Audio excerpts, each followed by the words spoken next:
Assalamualaikum warahmatullahi wabarakatuh. Nama saya Muhammad Haikal Fadilah dari kelas 11 IPS 4, absen 18. Kali ini saya akan mempresentasikan tentang buku fiksi dan buku non-fiksi. Check it out. Pengertian buku fiksi. Menurut KBBI, fiksi adalah cerita rekaan, khayalan, tidak berdasarkan kenyataan seperti roman, novel, dan sebagainya. Melansir Kidel, kata fiksi berasal dari bahasa Latin fictum yang artinya diciptakan.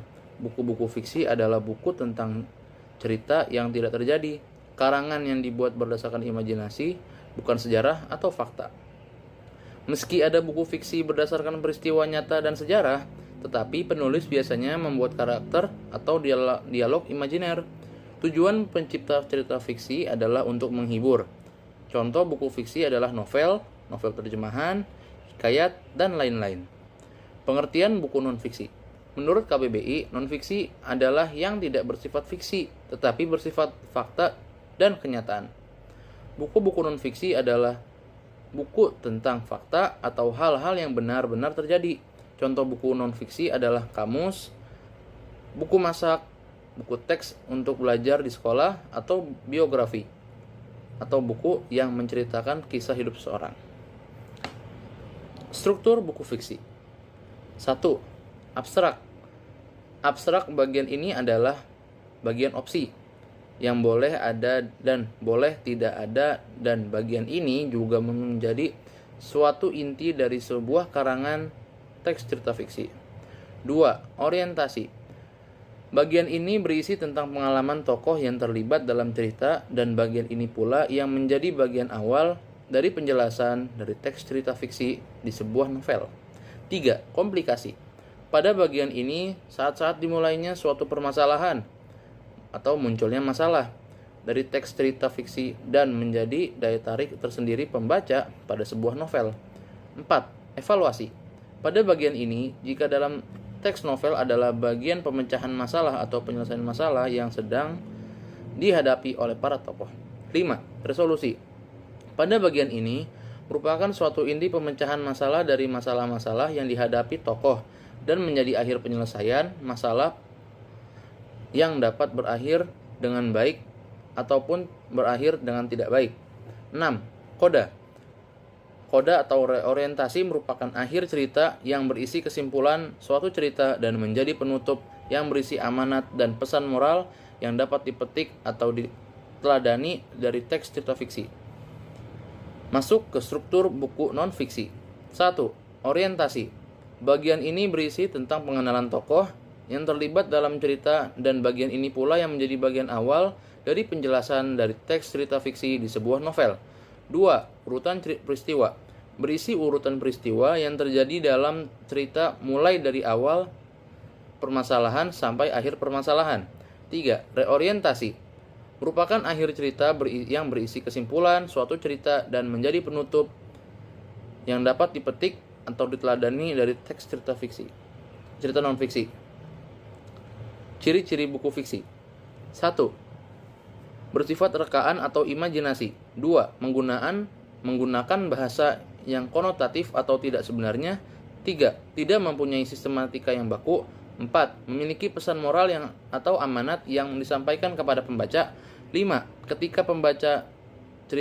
Ketika dibaca ceritanya membuat pembaca menjadi merasakan yang sedang diceritakan.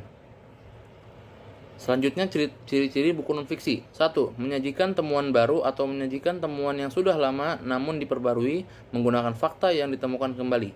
2. Ide yang tertulis secara jelas dan sistematis. 3. Menggunakan istilah asing atau kadang dicampur seperti handphone atau gadget. Selanjutnya ada kaidah kebahasaan buku fiksi. 1. Menggunakan perumpamaan yang sering digunakan untuk membandingkan sebuah benda atau yang sering disebut juga dengan metafora. 2. Menggunakan kata ganti tertentu dengan gaya bahasa yang digunakan memiliki pertalian yang kuat atau sering disebut juga dengan metonimia. 3. Menggunakan persamaan atau simile yang digunakan sebagai pendamping atau menyatakan sesuatu hal lainnya. Kaidah kebahasaan buku non-fiksi. 1. Menggunakan kata baku yang terkesan resmi dan formal. Yang kedua, cerita yang dituliskan terkesan santai dan cerita demi cerita yang terjadi di kehidupan sehari-hari. Yang ketiga, menggunakan kata asing dan kata yang belum termaksud kata sarapan. Selanjutnya, kita masuk ke identitas buku fiksi. Di sini saya menggunakan judul buku Batu Menangis. Penulisnya Yustia Anggelia. Penerbit Bintang Indonesia Jakarta. Tahun terbit 2010. Jumlah halamannya 10 lembar atau 100 halaman dengan 2 lembar cover. Kota terbit Jakarta. Tujuan penulisan untuk menghibur dan mendapatkan pesan moral yang terkandung di dalam buku ini. Sinopsis cerita. Menceritakan tentang kutukan yang dialami oleh seorang gadis yang bernama Jelita yang memiliki paras yang cantik. Ia tinggal bersama ibunya yang sudah renta. Jelita adalah anak tunggal dan memiliki sifat manja yang terlalu. Ia selalu bersifat kasar terhadap ibunya dan memperlakukan ibunya seperti budaknya. Karena sifatnya yang durhaka kepada ibunya yang sudah keterlaluan, ibunya pun gak kuat menahan sakit hati yang selama ini. Maka terlontarlah sebuah kutukan kepada anaknya si Jelita. Atas izin Tuhan yang Maha Esa, seketika itu berubahlah tubuh Jelita menjadi kaku dan akhirnya menjadi batu. Setelah berubah menjadi batu, barulah si Jelita tersadar dan memohon ampun kepada ibunya. Tetapi semua sudah terlambat. Tidak ada lagi yang dapat dilakukannya, hanya tinggal penyesalan. Kelebihan dan kelemahan buku Batu Menangis.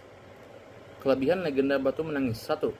Ada pesan moral atau amanat yang disampaikan oleh pengarang. 2. Cerita singkat namun padat akan makna yang akan didalami. Kekurangan dalam buku ini. 1. Terdapat sikap kasar pada perbuatan anak tersebut kepada ibunya yang tidak baik untuk dicontoh. Kesimpulan dari buku ini adalah kisah seorang anak perempuan yang durhaka dan tidak mau menanggap ibu kandungnya itu pembantunya. Karena merasa sakit hati, maka ibunya mengutuk dia, lalu anak perempuan itu menangis dan menjadi batu. Selanjutnya ada identitas buku non-fiksi, yaitu tentang B.J. Habibie. Judul B.J. Habibie Si Jenius. Pengarang Jonar T.H. Situmorang MA. Penerbit IRCISOD Ircisot. Tempat Yogyakarta. Tahun terbit 2017. Halaman 200 halaman. Cetakan pertama 2017. Tujuan penulisan buku ini adalah untuk memberikan informasi tentang biografi mantan presiden nomor 3 Indonesia, yaitu B.J. Habibie, dan juga membeberkan penghargaan-penghargaan yang didapat oleh B.J. Habibie. Rangkuman biografi. Baharudin Yusuf Habibie atau yang sering disapa B.J. Habibie lahir di Parepare, Sulawesi Selatan pada tanggal 25 Juni tahun 1936. Beliau terlahir dari pasangan Alwi Abdul Jalil Habibie dan R.A. Tuti Marini Puspowardoyo.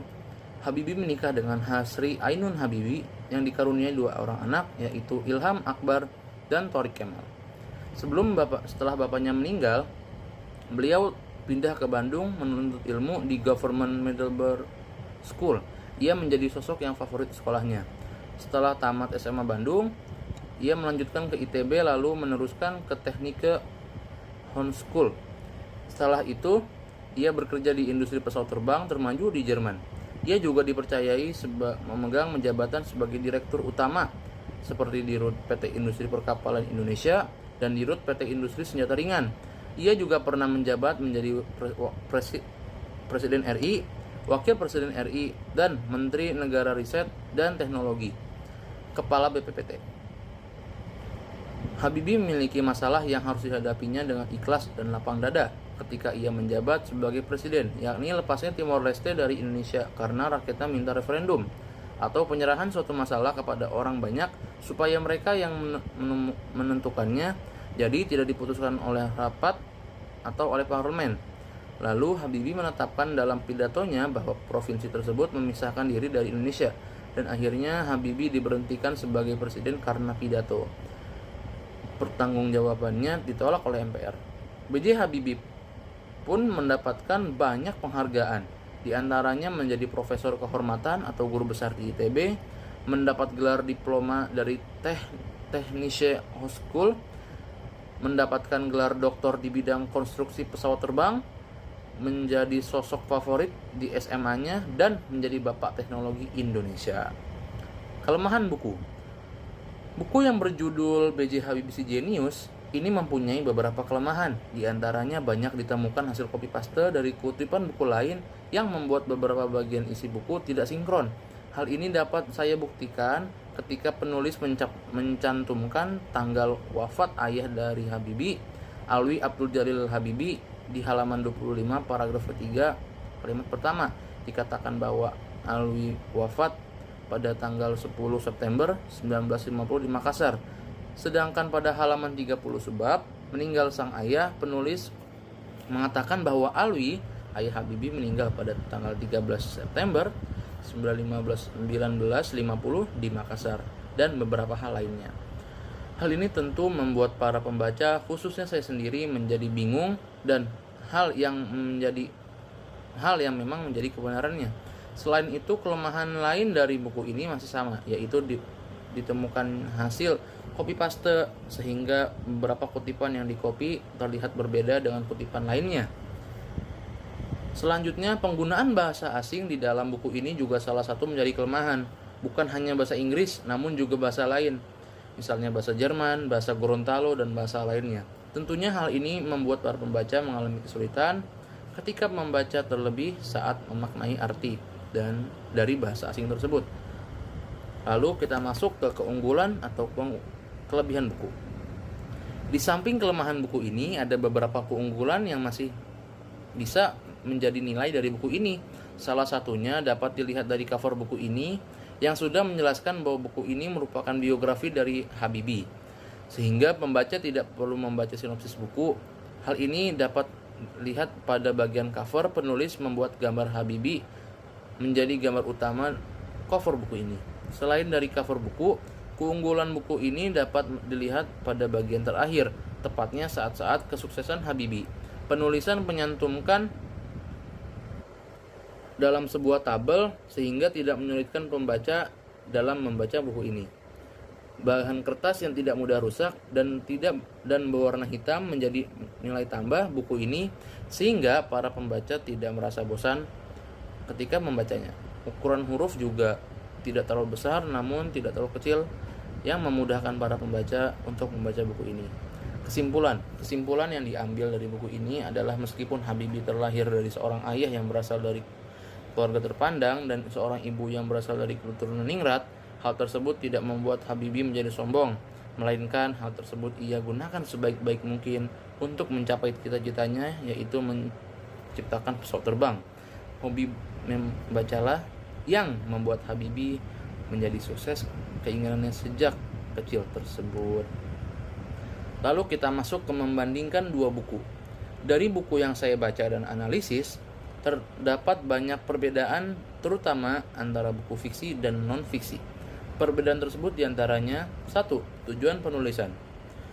Buku yang pertama atau buku fiksi bertujuan untuk menghibur dan mendapatkan pesan moral yang terkandung di dalam buku ini. Sedangkan buku kedua atau buku non-fiksi bertujuan untuk memberikan informasi biografi mantan presiden ketiga, yaitu B.J. Habibie, dan juga membeberkan penghargaan yang didapat oleh B.J. Habibie. Yang kedua, bahasa yang digunakan. Di dalam buku pertama banyak membandingkan sebuah benda yang sering disebut dengan metafora. Sedangkan di dalam buku kedua ini banyak menggunakan bahasa luar daerah seperti bahasa Gorontalo. Tentu hal ini membuat sulit bagi para pembacanya. Kesimpulan, kedua buku ini memiliki keunggulan dan kelebihan yang sekiranya untuk menarik untuk dibaca. Sekian dari saya. Assalamualaikum warahmatullahi wabarakatuh.